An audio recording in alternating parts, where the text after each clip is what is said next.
So this film has been heavily promoted as the only all-Asian cast film since like 25 years ago. Hi, my name is Cai Ping. I'm 24 and a half years old and a half. I am from Malaysia and I moved to the Bay Area in California when I was 4 years old. So this video is really coming from a conversation I had with my dad yesterday, who basically asked me, why are you so into this movie? And simply put, representation. My family isn't really into movies. How I got like interested in film and filmmaking is that I saw it as like a sort of creative escape. But this film really connects with me in ways that like no other film has done so before, and I'm not sure if it can with everybody.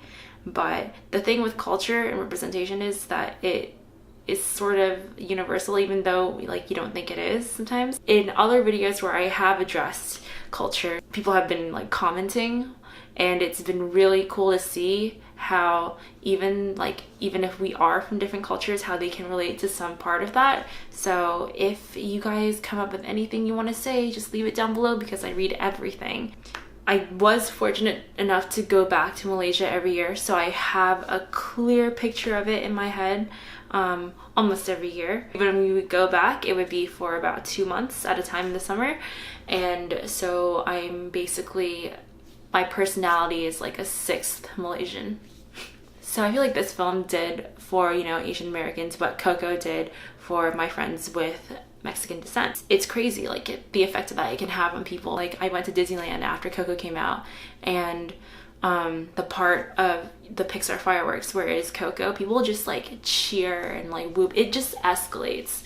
So it's really, it's been a long, I've gone my whole life without seeing you know, Asians played on screen in a live action film and like leading roles, at least in a Hollywood movie. So this, there might be some tears in this video because there were definitely tears when I left the movie theater. But yeah, here we go. This is how Crazy Rich Asians made me cry. The first thing how Crazy Rich Asians made me emotional was how they showed Chinese like customs and stereotypes in a jokingly way, but in a non-degrading way. Does that make sense? I can't really give examples of this without giving spoilers away. It's definitely a huge quality of why this film was made. They just show like what we value and what we consider lucky, and how that sort of like shapes like why we are the way we are. Number 2, street food. You guys know I'm a huge foodie if you follow me on Instagram, and so seeing the marketplace and the food that I would see at home, you know, like in the market with the stalls of everyone that specializes in like certain dishes, the plasticky plates and like the dishes and just the atmosphere in general really brought me back to like when I was hanging out with my family and my family friends in Malaysia in markets and getting breakfast. I actually got Singaporean food with my friend Emily, who I went to see the movie with. We got it right before the film, and it was like in a market-like setting, so that was pretty funny. Oh, I showed her, oh, this is satay and this is rendang, and it was just, I found that I'm also that friend that sort of shows like my other friends here, food in general. It shows how spread out Asians are. And Nick's family, at least in his generation, they work in Hong Kong, Shanghai, Taiwan, and Singapore. My family and I, we are in UK, Australia, Malaysia, Singapore, America currently. Maybe like a minor thing, but it just shows really well like how we bring how we grew up to the different countries that we're in now. It shows how we talk. It shows the text messages crossing continents instantly through WhatsApp or through various like social media, web-based messaging apps, unless because you know we're all in different countries. Text messages just crossing continents like that, and then like having your parents like on the phone in like a different country in like 5 minutes later due to what you said is just like, it's very relatable. It also showed the accent. which is what I was looking forward to the most out of this film. It showed the Singaporean and I guess Malaysian accent of when we speak English. Not really my accent. My accent is mostly an American accent, but like it showed how we speak like this lah. It's like very super short story. I was in Chinese class. I think we were done with the finals or something. We were done with like a major test, and our teacher put on this Singaporean film. I think it turned into a TV show. There's at least 2 films to it. It's really famous. It's called 小孩不笨, which means it translates to English as like little kids aren't stupid or children aren't stupid. That film takes place in Singapore. My Chinese class obviously is in America. One of my classmates, I remember he was just like, wow, do people really speak like this in the world? Do they really like mix their Chinese with their English? Who speaks English like that? It's so weird. And I was just sort of like, yeah, people do speak English like that in the world.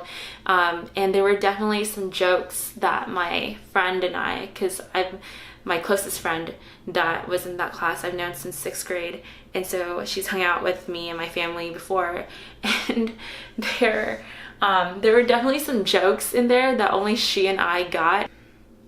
Being an outsider, it's definitely like something to learn something in one place and to apply it somewhere else. For Rachel in this movie, for like the protagonist in this film, she knows Chinese. I mean, she is American born Chinese. She has some of that, you know, Chinese customs. She knows them. But when she goes to Singapore and starts meeting different people, especially of like different ranks in different roles in Nick's family, she's sort of just like, okay, I can speak the language, but like customs is like a little different. In America, I grew up in school, at least in elementary school, half of my subjects were in Mandarin, half of my subjects were in English. And so in the Chinese classes, of course, culture was a huge thing that they brought up upon us too. Like not only did we read about it, but we would like celebrate the different celebrations and make the different foods. That was the best part. I also did Chinese orchestra for about 10 years growing up. I was really immersed in a Chinese environment there. And it's definitely different going back to Malaysia, because even though, yeah, I speak Chinese, I can communicate with people. And I can speak like some of my parents' dialects that other people speak there too. But I still needed like help from my mom with some things, that not just language, but like how to do things with different people. Relief to an outsider. I'm not sure if any of you guys have experienced this. For me, that is Peg Lin's character in the film. I have friends that are like Peg Lin in my life. We have the same last name, by the way, Peg Lin and I. Go Go's! These people are like my American friends that I'd meet in Malaysia, or that meet up with me in Malaysia, or my Malaysian friends that meet up with me or that I have met in America. I have definitely like been in certain situations where I was in one country and I was just like, oh, I wish I was like home or something. But then I meet someone from the same country that I'm saying is like home, and it's just like, yay! Like we understand each other even though we're in this completely different place. It's definitely people who fulfill one side of me when I'm in one place, but the place that they're fulfilling is very far away at the moment. This film like made me like super emotional in the way that they portray Asian women. So a lot of the times Asian women in like, you know, like Western media, we're quite exoticized, kind of put on a scale that we're not really the most relatable character. It also shows that like the strength and the bond that, you know, Asian women in families can have with each other is a major thing, and despite their toughness, it shows how much they sort of value and stress on their duties as their different roles. And it shows you that, you know, it might not be your mom in other people's cases, but that moms, they will always be there for you. For example, my mom flew across the country when I was in college to help me pack my stuff every summer. She said I couldn't do it myself, but I could. I mean, I moved to different countries by myself, but she thought I couldn't do it by myself, and so she would fly every May and just like help me pack my stuff to store it for the summer on the East Coast. My mom has told me about different friends of hers that had access to academics and growing a career financially, and how they just chose not to and decided and like had their like husband be the main breadwinner. Like I know I went to women's college, and like over there, like if you say that you're gonna let the guy be like the main person that is earning money for the family, like people will just be like no. But I kind of understood why some people do that, even in my generation, after watching this film. Even though I don't think it's the path for me, like I got it more after seeing this one. My second to last point, number 8, how this film really hit me hard. It showed a part of Penang, which is where I'm from in Malaysia, in the film. And okay, fine, it was portrayed as Singapore, but honestly, it was so, I was watching it, and there was a part where the character was on a street that like I sort of like knew the like the structure of. I was like, well, okay, a lot of streets in Southeast in Singapore and Malaysia look like that. Maybe it's not that street. But then the next scene, she was in this room which was attached to a courtyard, and I was just like, I know that space. So I quickly looked up like where the film was shot, like after it ended, with my friend who I went with, and true enough, they filmed it at the Blue Mansion, Chong Fat Sit Mansion. I pass that mansion like every time I go into town from my house. It's like 10 to 15 minutes away from my house on the island. But it's, see, like even the word island, like it's so there are no words to explain how it feels to have your little island, like your little corner of the world be like exposed on a big screen. No, I saw the courtyard, and I was just like, that has to be it. Really random fact, there are these stairs there that have stone steps in the beginning and then wooden steps the rest of the way. It's to represent for everything you do, you need a solid foundation before you start doing the rest of it. I kind of want to give it a shout out, like so that you can like know which part of the film it is. But how do I say it without, I'm not gonna say, okay, you know how I'm gonna say it without ruining the film?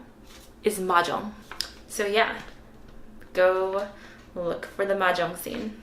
And that courtyard is 10 minutes away from my house. The theme of not being good enough, I can go into super detail because I know that they bring it up in the trailer. I'm not living up to like somebody else's standards, whether it's like in work or in sort of a familial relationship. Bringing it back to the conversation that my dad and I had yesterday,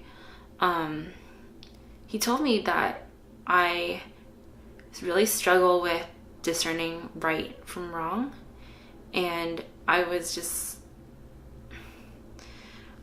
like, yeah, sure.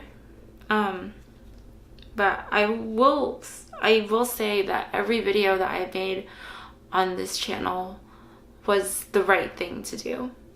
I've learned a lot with every single video I made, and with everyone that I've met down here in Los Angeles that is in media, whether they did help me in the end or not. I am giving myself 6 more months to find a media job down here before I move back home. But don't worry, I'll still be doing YouTube regardless of whatever I'm doing. There's a lot of times where I'm just like discerning right from wrong. Do I go home? Or do I continue chasing my dreams out here? Nick faces this in this sort of thing in the movie too. Every video, no matter how primitive or how glamorous it may seem, has been worth it. My dad said, if you're not applying yourself and you're not making a lot of money, it doesn't matter.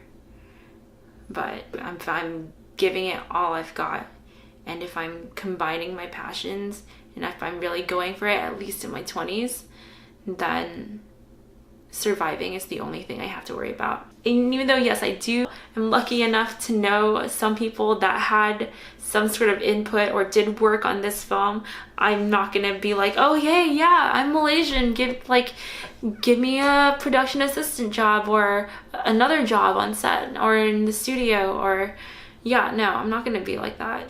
But what this film did show me was that there are people who are like me, who are interested in what I like to do, and that other people want to see it, and that, you know, I'm not alone. So yeah, I have plans, man, and I can't wait to execute all of those videos and put them up on YouTube for you guys to see. And yeah, and I just want to say, when this video is being uploaded, it's probably gonna be morning for all of my friends and family in Singapore and Malaysia, and evening, Sunday evening, Monday morning, Sunday evening for my friends in the US. As you start your week, just know that, you know, you're enough. You can think about what other people think about you, but at the end of the day, you're by yourself. And your dreams are still your dreams, whether whatever other people say about them. So yeah, just one foot in front of the other. For the longest time, because I felt that because I chose to be media heavy for at least the next couple of years, that I let my parents down. But this film really showed me that it was okay. That it can be okay. And that it might be okay too. With that, I will see you guys in my next one. Thank you so much for watching. I think this is gonna be a long video, but I can't wait to cut it actually. I can't wait to go back and see, oh wow, this might actually help people. So yeah, I will see you guys in my next one. Thank you so much. If you like this video, I can still say this after all that. If you like this video, go ahead and let me know by hitting that thumbs up button, and let me know what you think in general by leaving a comment down in the comments section. I'll look at it. I will reply it if I can. And yeah, I'll see you guys in my next one. Thank you so much again. All right, bye. Gosh, how do I say it? I said, oh, the dogs are going ballistic. I'm just trying to see how that relates to not being good enough in ways that it hasn't been before. Sorry when the dogs is looking at me.